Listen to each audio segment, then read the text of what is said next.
Bonjour les amis, j'espère que vous allez bien, j'espère que vous allez bien m'entendre parce que là je fais ma première vidéo sur OBS et donc aujourd'hui j'aimerais vous parler, j'en avais déjà un petit peu parlé, du fait est que le 8 je vais assister à une conférence qui sera donnée par Dahamian qui a notamment visité la Roumanie mais aussi la Turquie pour expliquer l'émergence de l'homme, la partie occulte de l'homme, de son histoire en réalité, ce que l'on ne dit pas réellement par rapport évidemment au système en général.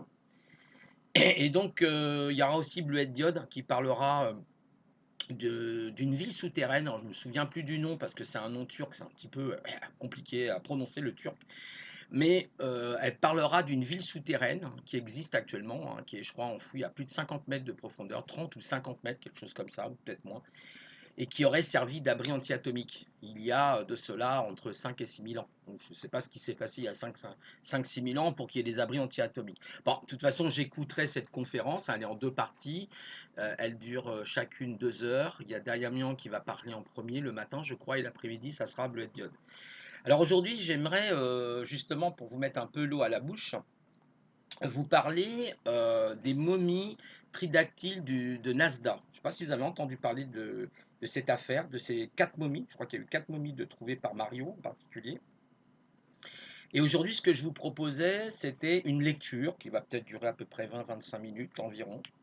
Peut-être moins, ça va dépendre. Je vais prendre mon temps pour lire, hein. On n'est pas pressé. Excusez-moi pour le bruit de la chaise, hein. Et en fait, le titre, c'est Les momies tridactyles de Nasdaq, l'incroyable fraude ou découverte historique. Donc, les conclusions des experts. Alors, vous allez voir, c'est très intéressant. Et donc, je vous ai mis une petite image de fond, que vous voyez le point donc, sur les momies de Nasdaq. Vous en avez une qui est justement un petit peu à genoux, la fin accroupie. On la voit, on voit bien que son crâne est assez étonnant. Vous allez voir justement ce qui est expliqué. C'est des révélations vraiment scientifiques. Ce n'est pas des, voilà, ce sont pas des leurres, des choses comme ça. Peut-être que d'autres expertises seront faites par la suite. Donc je vais vous faire la lecture de cet article qui est un article qui est titré de Science et inexpliqué. Voilà, c'est le numéro 71 je crois. Et c'est assez intéressant, ça parle de la science et puis de phénomènes qu'on n'explique pas. Il faut que la science elle est là pour éclairer les problèmes qu'on n'explique pas. Et je vais donc commencer sans plus tarder cette lecture. Alors excusez-moi de temps en temps, je risque peut-être de buter sur certains mots, faudra pas trop m'en vouloir parce que bon bah la lecture c'est toujours un exercice qui n'est pas toujours forcément évident. Moi je suis pas un lecteur chevronné non plus. Il y a des gens ils sont payés pour ça. Alors on commence. L'affaire des momies extraterrestres de Nazca au Pérou n'en finit pas de défrayer la chronique. Entre ceux qui estiment qu'il s'agit donc d'artefacts d'origine étrangère et les autres sceptiques qui hurlent au mauvais canular, il fallait bien qu'un jour la vérité soit établie. C'est quasiment chose faite. Le 2 août 2019, à Ica, le passionné d'archéologie et membre de l'Institut Icari Cusco, Thierry Jamin, alors vous renseignerez sur Thierry Jamin, interviewé dans Science et Inexpliqué, donnait donc une conférence sur ce sujet sensible et révélait après des années d'attente le résultat des travaux scientifiques réalisés sur ces êtres tridactyles. Tridactyles, c'est-à-dire 3 doigts et 3 orteils. Attention, 3 doigts et 3 orteils, pas 5 et 5. La voici donc dans son intégralité. Donc là, oui, excusez-moi pour le bruit. Je fais comme je peux, c'est pas facile avec mon micro en plus. C'est avec un grand plaisir pour moi de participer donc à cet événement organisé par Alexandre Sander, Falcon, dans cette belle ville d'Ica, dans la région de Masca, qui a été effectivement ces dernières années le centre d'une attention mondiale en rapport avec la découverte des fameuses momies tridactyles trouvées ou prétendument trouvées en 2015 sur un site encore inconnu par un certain Mario. De son vrai nom, Leandro Benedicto Sarmiento Rivera. Oui, je sais, le nom est long. Je ne reviendrai pas donc sur les circonstances de cette découverte car je suppose que tout le monde connaît déjà les faits. Je voudrais juste vous rappeler que l'Institut donc Icari Cusco est entièrement dédié à la recherche archéologique et que nous sommes dans la région de Cusco et de Madra, de Dios depuis plus de 20 ans, pour étudier la culture inca dans la jungle amazonienne péruvienne Aussi, nous travaillons avec des archéologues professionnels, des anthropologues, des géologues, etc. Toujours dans un cadre euh, juridique et avec donc les autorisations du ministère de la Culture, du ministère de l'Environnement et des autorités locales, tout cela nous dit que notre démarche est purement archéologique et que nous n'avons absolument rien à voir avec l'ufologie. En octobre 2016, lorsqu'un certain Paul Roncero est venu nous voir à Cusco avec l'étranger, objet biologique nommé, momifié, et une incroyable histoire, tous nous avons pris donc la décision de mener l'enquête en utilisant l'ensemble des protocoles de l'archéologie moderne. Aujourd'hui, après presque 3 années de recherche, je vais vous exposer ce que nous avons appris donc sur cette affaire controversée. J'ajouterai juste ceci. Certains détracteurs considèrent qu'il s'agit d'une arnaque.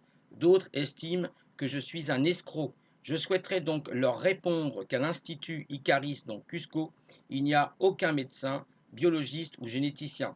C'est la raison pour laquelle nous avons sollicité l'opinion et le professionnalisme d'une multitude d'experts, que ce soit au Pérou ou dans d'autres pays. Attention, c'est important ça, afin de savoir si nous étions en présence d'une fraude ou d'une découverte authentique. Les conclusions que je vais maintenant vous exposer n'ont pas été formulées par l'Institut Icari Cusco ou moi-même, mais par des spécialistes. Pourquoi faut que je tourne la page. Alors pourquoi faisons-nous l'objet effectivement d'attaques de pseudo-scientifiques, d'idiots, qui ne sont même pas donné la peine de se renseigner un tant soit peu sur le sujet? Pourquoi nous accusent-ils?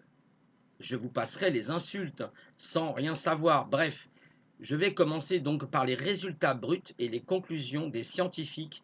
Dans une deuxième temps, je vous donnerai l'avis de l'Institut sur la question.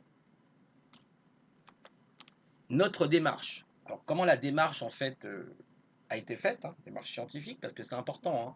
Dans la science, vous avez des postulats, c'est des choses qui ne sont pas forcément vraies, mais qui peuvent être démontrées d'une autre manière. Le 19 novembre 2018, nous avons organisé avec le député donc Armando Villanueva Mercado une réunion de travail suivie d'une conférence de presse au Congrès donc de la République du Pérou afin de présenter les résultats des recherches faites ces dernières années par l'Institut en collaboration avec le journaliste américain José James Mawson, mexicain, pardon, excusez-moi, société de production audiovisuelle Tercé Millenniaux et chaîne de télévision en ligne Gaia.com. Après avoir pris donc la décision d'enquêter, nous sommes donc fixés deux objectifs. Tout d'abord, diffuser l'information le plus largement possible afin que personne ne puisse la cacher. En effet, à partir du moment où nous avons considéré que le cas des momies dont tridactyles semblait sérieux, nous avons tout mis en œuvre pour le faire connaître. C'est pourquoi nous avons travaillé dès avril 2017, non seulement avec Mossan, mais aussi avec le journaliste de Lima, Joes Mantilla, qui est un grand professionnel. Nous avons donc ensuite décidé d'établir si ces momies étaient authentiques ou fausses. Une arnaque moderne, nous savions très bien dès le départ que la région de Nazca Palpa est l'une des plus importantes au monde en termes de trafic préhispanique. Il y avait donc une réelle possibilité pour que ce soit le cas ici. En ce sens, début janvier 2017, l'Institut a envoyé une lettre au ministre de la Culture de l'époque pour attirer son attention sur une possible présence de Huasqueros. Alors les Huasqueros, c'est ces fameux justement pilleurs de tombes préhispaniques qui pillent les tombes pour les revendre après certains objets sur Internet. Des pilleurs de tombes, donc c'est ce qu'on nous dit dans le coin. Peu après, nous avons effectivement également contacté le président donc, de la République du Pérou. Vous voyez, c'est quand même pas n'importe qui. En même temps, nous nous disions ceci, s'il n'y a qu'une seule chose sur 1 million pour que tout cela soit vrai, alors il faut la tenter. au regard de toutes les implications qu'elle pourrait générer. Ont suivi des analyses réalisées par plusieurs laboratoires indépendants et en novembre 2018 sont tombés des résultats littéralement incroyables. L'Institut a donc rempli ses objectifs initiaux. Nous avons prévenu les autorités, médiatisé l'événement et donné la parole aux scientifiques qui ont tiré leurs propres conclusions. Bien entendu, de nombreuses questions restent en suspens. Les scientifiques auront à l'avenir la tâche d'y répondre. Qualifier correctement l'objet d'étude? Ça, c'est la deuxième phase. Les momies donc tridactyles de Nazca, en ce qui concerne cette dénomination, je tenais tout d'abord à préciser que les corps desséchés dont il est question correspondent parfaitement à la définition de momie. Je clarifie ce point car certains spécialistes qui ont étudié ces corps ne savaient pas comment les appeler. Il existe en effet plusieurs processus de momification dans le monde. Nous recensons par exemple la momification dite naturelle. L'on trouve aussi dans le désert de Nazca ou même d'Égypte des corps humains ou d'animaux qui ont été momifiés par l'action combinée du soleil, du vent, du sable et des intempéries. Les corps se sont donc déshydratés, ont séché naturellement, puis ont été préservés avec l'ensemble de leurs organes. Ce sont bel et bien des momies. Ensuite, il y a une multitude de corps de différentes natures qui, cette fois, ont été conservés par des procédés artificiels. Par exemple, en Chine antique, en Europe, au Chili, en Égypte aussi, avec leurs organes internes soigneusement enlevés. Dans le cas des momies tridactyles, les organes sont restés à l'intérieur du corps. Très important. On peut donc parler de momies si tant elles soient authentiques. Voilà. Alors maintenant, on va commencer encore une autre lecture. Hein. Là, ça va être le cas de ces 4 momies. Et je prends un petit peu mon souffle parce que voilà, j'ai perdu l'habitude de lire à voix haute, moi. Alors, on va d'abord étudier le premier cas, c'est le cas de Wawita. Alors, qui est Wawita? Il s'agit donc de la momie d'un bébé de 6 à 8 mois que la technique donc de datation carbone 14 estime âgé d'environ 1000 ans. Dans ce cas, les mains et les pieds ont été donc mutilés afin qu'il ne reste que 3 doigts à chaque membre. Personne n'est à l'heure actuelle en mesure de dire si les Huequeros sont responsables en fait. Le corps de Wawita est si fragile qu'il est douteux qu'il puisse avoir tenté quoi que ce soit sans le détruire entièrement. Aussi, les spécialistes estiment que ces mutilations ont été faites il y a des siècles, pour une raison encore inconnue. Mais le squelette ne s'arrête pas là, car son volume crânien est supérieur, écoutez bien, de 19% à celui d'un Homo sapiens du même âge. Et c'est sans doute le plus marquant. Les analyses effectuées à l'université de Saint-Pétersbourg, en Russie, ont révélé qu'il ne partageait que 25,60% de notre ADN. Oups, oups, oups. Excusez-moi pour le oups. Oups. Deuxième cas, le cas de Maria. Les particularités de la momie baptisée Maria sont intéressantes car elles sont comparables à celles de Wawita.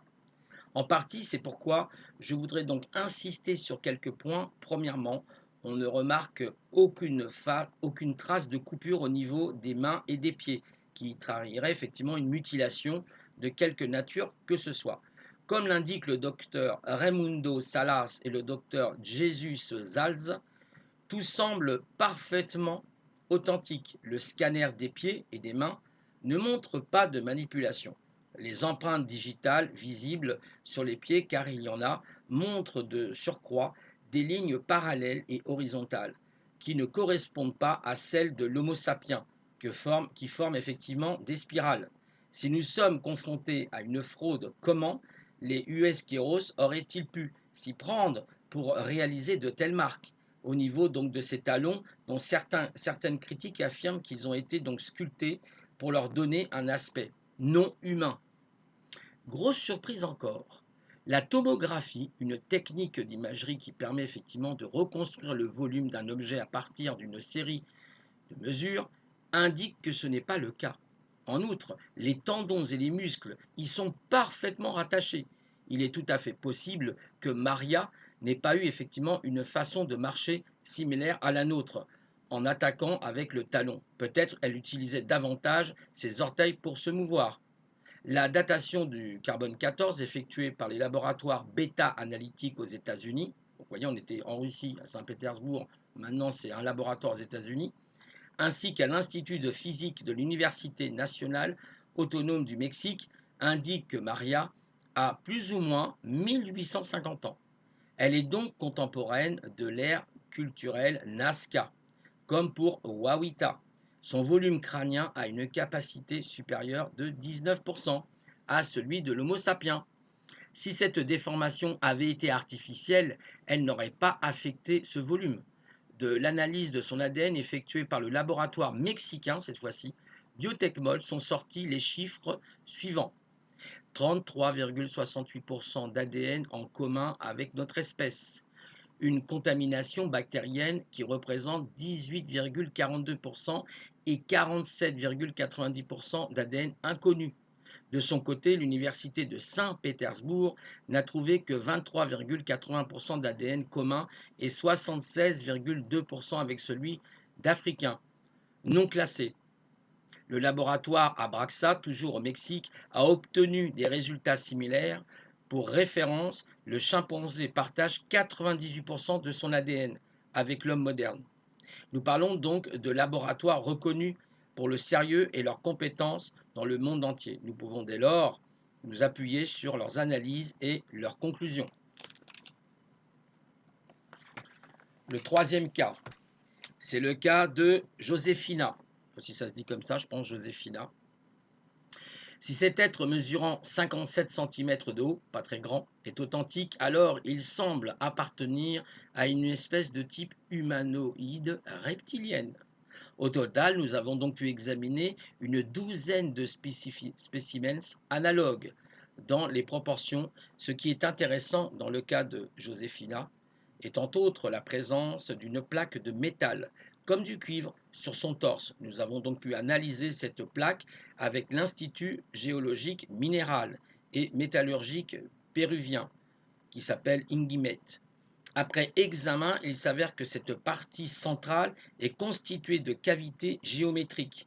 Une autre partie, qui pénètre dans sa poitrine, donne le sentiment que ce pourrait être autre chose qu'une simple plaque d'ornement ou un bijou.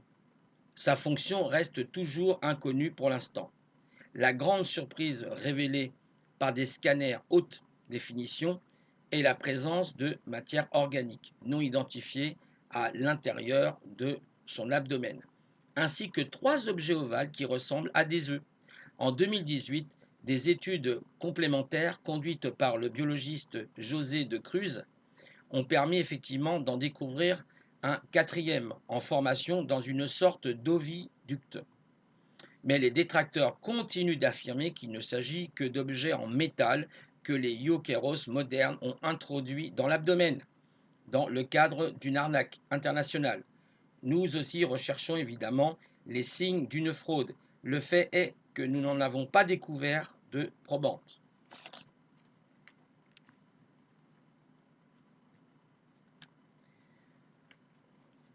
Nous allons attaquer le dernier cas, qui est donc Victoria, je crois, voilà, c'est ça. Donc effectivement, le cas de Victoria. Et après, c'est bientôt terminé, encore à peu près 5 minutes de lecture, un peu plus, je ne sais pas.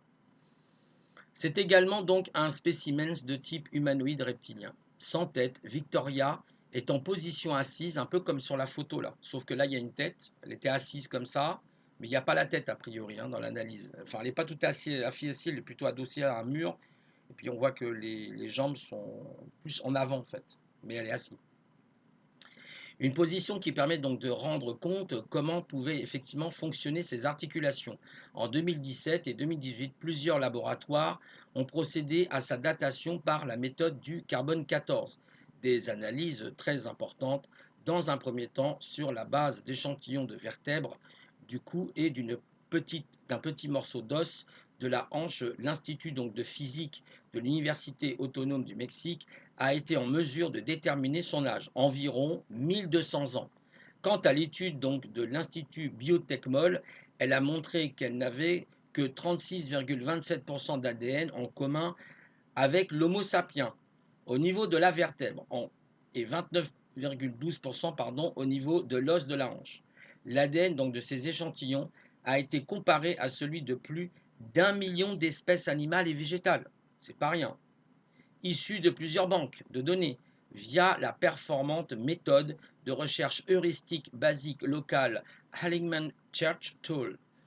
Aucun d'entre eux n'avait un quelconque rapport avec Victoria. Ces résultats incroyables ont été vérifiés plusieurs fois.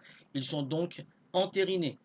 Dans un second temps, l'Institut Incari Cusco a fait ses propres recherches. L'un des aspects les plus intéressants est la présence de peau sur son dos.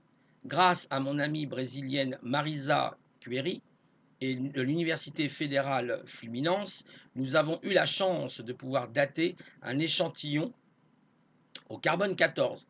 Les résultats montrent que cette peau a environ 1000 ans, malgré une différence de 2 siècles avec les os déjà étudiés.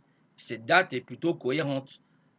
En effet, il convient de se demander si l'on recherche à tout prix l'existence d'une fraude, comment des yakaros auraient pu donc dénicher des os et de la peau de serpents ou de lézards datant sensiblement de la même période pour ensuite les assembler. On parle de 1000 ans, 1200 ans. L'étude donc histologique complète que nous avons donc conduite avec la biologiste José de la Cruz Rio Lopez confirme Victoria a toutes les chances d'être une entité biologique réelle et non pas quelque chose d'artificiel. Et là, on va passer à la conclusion, enfin du moins à l'opinion de l'Institut Icari Cusco, qui se trouve au Pérou. Et là, on nous dit bien que la science est confrontée à un véritable mystère.